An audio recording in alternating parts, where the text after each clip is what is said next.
This is for you, Pisces.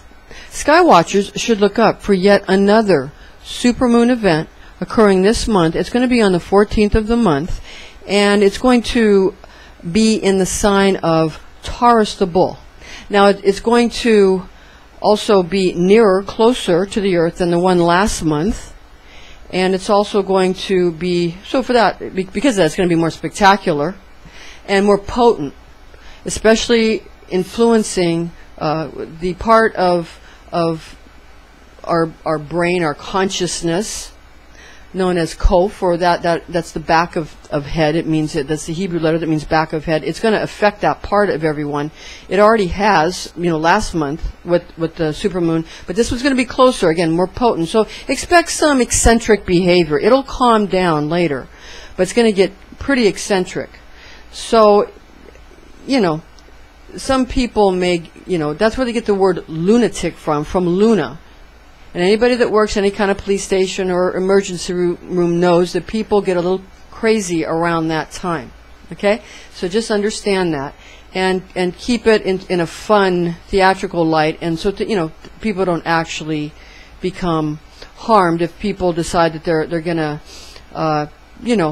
get kind of eccentric. So just understand that. It can make people a little nuts. All right? Okay, now the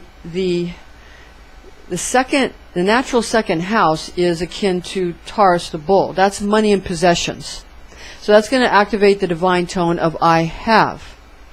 And that's going to cause people to want to bring unto themselves a lot of money and possessions, and that creature comforts is what they're going to want, to be very comfortable. They're not going to want things that are uncomfortable. They're going to want things, and they're going to want things that are comfortable. They're going to want to be surrounded with creature comforts. That's what this will evoke. Okay, now regarding if you want to contact me, you can contact me through my website. I'm Pastor Rosemary, the Astrology Angel, and my website is www.readingsbyrosemary.com. And we have information there we've provided you with if you want to get information on our spiritual consultations, our psychic astrology, Rosicrucian Kabbalah, as well as classes or upcoming like Healing Wings of Light seminars. Now, regarding your ruling planet of Jupiter, for this month, it's presently traveling direct. And it's traveling to the sign of Libra, affecting everyone in their natural 7th house of law and commitment, but affecting you particularly, Pisces, in your natural 8th house of birth, sex, and death and debt. And this places gut feelings at the center of your reality, with a pressing desire to deal with questions that you have about how committed other people are to you, and also as well as miscellaneous legal matters that crop up this month. Now, sincerity is going to be very important to you, and going to be a very important facet of your life this month at this point. And you long to keep things simple by sticking to basics, and keep it simple, silly, which is kind of easy to accomplish when concern about what other people think of you is thrown out the window. So don't be so worried about what everybody thinks. Just focus on what you are doing and make yourself comfortable, because everybody's going to make themselves comfortable, so you make yourself comfortable, and you'll feel much better. Any specifics of an individual chart containing alternate progressing zodiac house assignments other than a natural chart would provide additional placements, but that wouldn't negate any more general aspects of any personal astrological configuration. Now, the planet Jupiter is associated with the Sephir of Chesed, where we find the planetary archangel Zadkiel, Hesediel, or Sachiel. Kabbalah, or Kabbalah, however you want to pronounce it, teaches us that this Sephira and Archangel Zodiac is associated with both mercy and memory. Zodiac is known as the righteousness of God. He's sometimes identified as the angel of the Lord in Genesis chapter 22, 11 to 12. And behold, an angel of the Lord from heaven called to him, saying, Abraham, Abraham. And he answered, Here I am. And he said to him, Lay not thy hand upon the boy, neither do thou anything to him. Now I know that thou fearest God, and hast not spared thy only begotten son for my sake. Jupiter is known as the attribute of God the Father, found in Isaiah 63:16. For thou art our father, and Abraham hath not known us, and Israel hath been ignorant of us. Thou, O Lord, art our Father, our Redeemer, from everlasting is thy name. Neptune, your second ruler, transits retrograde from the 1st to the 18th of the month, traveling in your sign Pisces. This voyage of Poseidon's generous planet influences you in your natural first house of self and appearances for the entire month, affecting everyone in their natural 12th house of spirituality. Astrological events during this time produce a yearning for graceful fashions of the past when life was easier and people were conspicuously more thoughtful due to kind of a preponderance of educated people. You're betting on the farm this month, as the old saying goes. It's kind of a cliche, but that's what you're doing. Neptune goes direct in Pisces on the 19th this month, so look for more modern styles as well as more forward thinking about the topics that matter to you the most. The planet Neptune is associated with the planetary archangel Azrael, as well as the Sephira of Kether in the most popular Kabbalistic assignments, while others place the realm of Lord Poseidon in Chokhmah. These kind of attributes show up in your very often.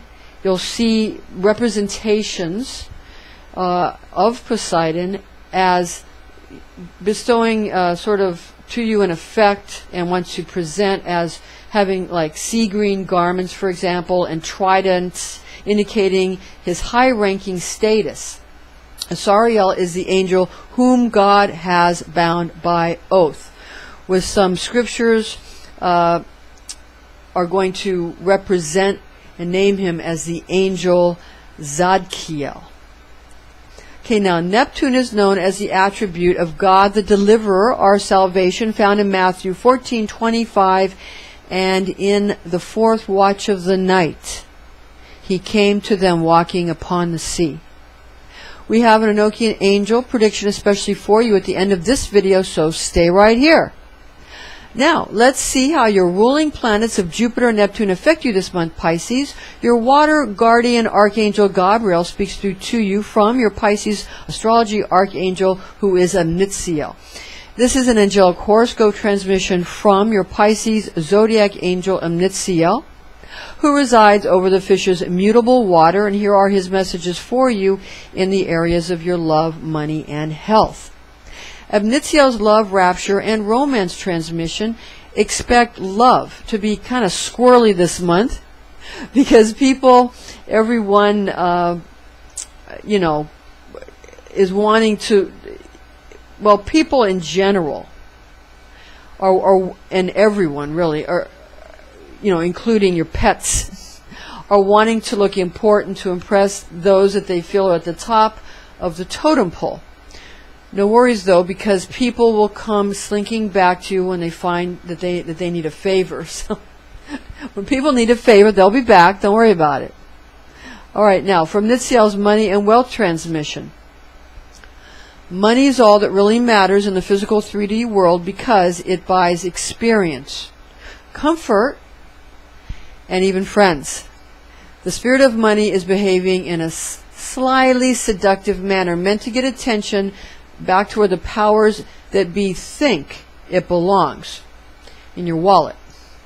Okay, now from Int'l's health and fitness transmission. Health and fitness responds, they respond to more comfortable, even relaxing kind of routines and diets this month. So get involved with things like yoga, pottery or cooking classes, and make sure that if you're dieting, that you're doing it in a way that allows you to feel that you're getting enough rich, enriched foods. That if you're, getting your calories down, make sure that the foods are at least flavored in such a way that you feel you're getting that enrichment in life. So you're not missing out on what makes you feel abundant and what makes you feel opulent, Okay, now, and then it'll go easier for you. Now for this month's Enochian Angel prediction. And this is just simple Enochian frequencies that we're alluding to here, but the actual Enochian magic is vastly complicated and can be extremely dangerous. And it's something that we have done a lot of, but we do teach those classes, but they're rather advanced. All right, now, visualize an angelic being wearing emerald green garments with golden wings for your path working this month for healing of the heart of your matters of security. A disclaimer is in order here. High magic can be dangerous. This is intended exclusively for entertainment purposes. Remember to chant your divine tone of I believe, or try out the higher aspect of simply meditating on the quality of believing. And be wise, be well, be all you are meant to be, Pisces.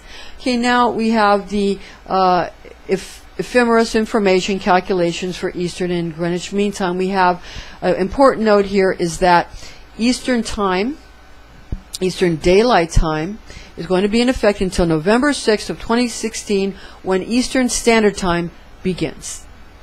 For Eastern Time, Eastern Standard Time, we have a full moon on the 14th of November 2016 at 8:51 a.m. at 22 degrees Taurus, 37 minutes. That's your supermoon. Again, your supermoon is going to affect everyone in a way that will affect their eccentric behaviors.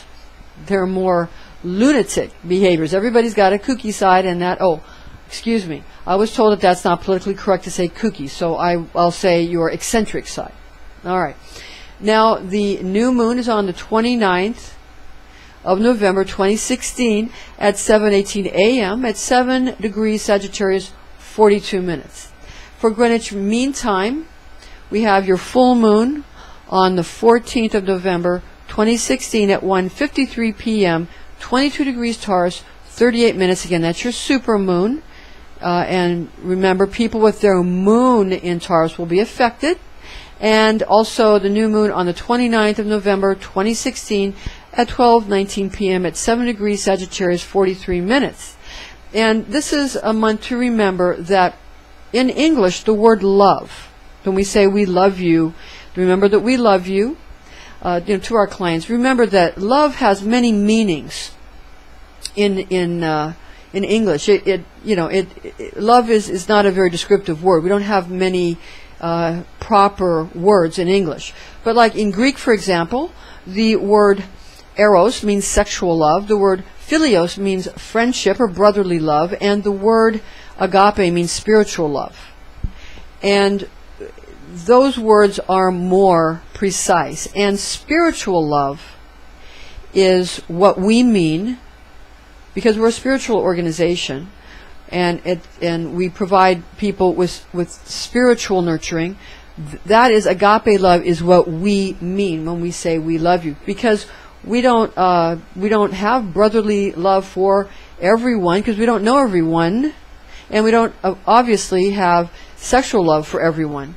So basically, eros is the smallest form of love, and is only the ego, whereas brotherly love is more human, and it can encompass eros, but doesn't have to. And then we have, which is smaller than agape, and agape is the largest form of love, and agape is spiritual, and it can include eros, and it can include philios, but it doesn't have to include either of those. It can only be spiritual love pure. And that's what we mean when we say we love you. So we'll clear that up. Okay, thank you. Join us again next month, because we're going to have a little Christmas presentation. See you soon. You can have anything you like, it's your fantasy. You can have it any way you want. Your fantasy. You can have anything you like. It's your fantasy.